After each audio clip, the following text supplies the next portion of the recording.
Imana yacu ishimwe cyane. Tugeze rero mu mwanya wo gukora umusangiro nk'umuryango w'abahiriwe. Muzi ko nenda byanditse ku rubuga yuko uyu munsi tuza gusangira icyo Imana duteganyirije kugira ngo twishimire mu mwami n'iby'umubiri. Rero mu mwanya tugezemo no gusangira iby'umubiri, kugira ngo dushime Imana ku byo yadukoreye ndetse n'ibyo iri gukora ndetse n'ibyo izakora. Twishimiye n'ibyo duhaye uyu munsi, ubundi dusangire twinjiye mu kindi cyiciro.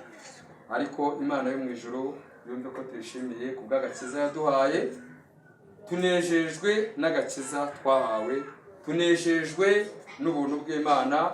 Dushimiye Imana nk'umuryango w'abahiriwe ko Imana yabanye natwe mu mwaka wa 2024 turangije.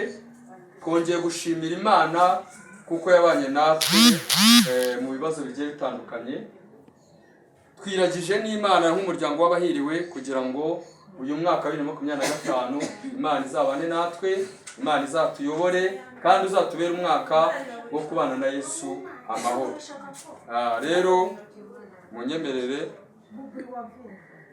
umukozi w'Imana aze asdushyira imbere y'Imana, asengera ibyo kurya Imana ateguriye, ubundi dusangire twishimire mu mwanya. Yo gufata umwanya gusengera ifunguro tugiye kwakira mu kanya. Twajya bugufi. Imana isakanya ko Imana Daniel Imana yagushimiye watwemerera kugera amagingo tumeze neza dufite umwuka w'abazima. Kitari cy'amahanga turagushimiye ko ari wabyemeye data, ntabwo ari kubwacu ni kurwanya imbabazi zawe. Kitari cy'amahanga ubera Abayisiraheli umunsi w'ubugingo data rero mwiza, tuzanye ifunguro imbere y'amaso yawe Mana, ari ibyo kurya n'ibyo kunywa.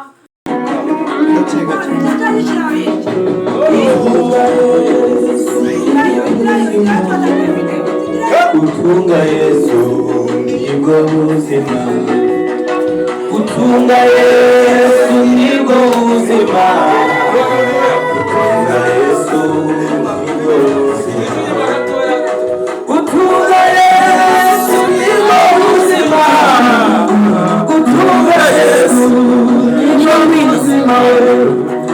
Ubuzima budafite Yesu aterekezo urabufitewe, ubuzima budafite Imana ubuzima buba burimo gutunga Yesu nibwo buzima, gutunga Yesu nibwo buzima, gutunga Yesu nibwo buzima, gutunga Yesu nibwo buzima, bagenzi gutunga Yesu nibwo buzima, gutunga Yesu nibwo buzima, ubuzima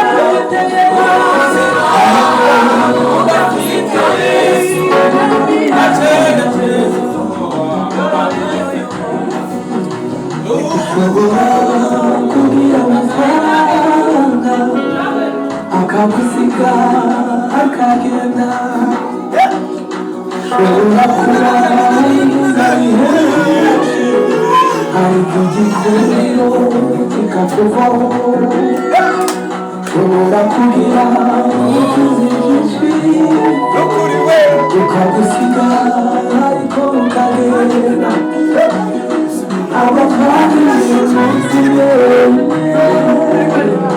bakabisiga ariko bakagenda, ariko Yesu uramubona umunsi ku wundi ukamubona, n'umugaha Yesu ntajya gutera umunsi ku wundi ubuzima bufite Yesu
Thank you.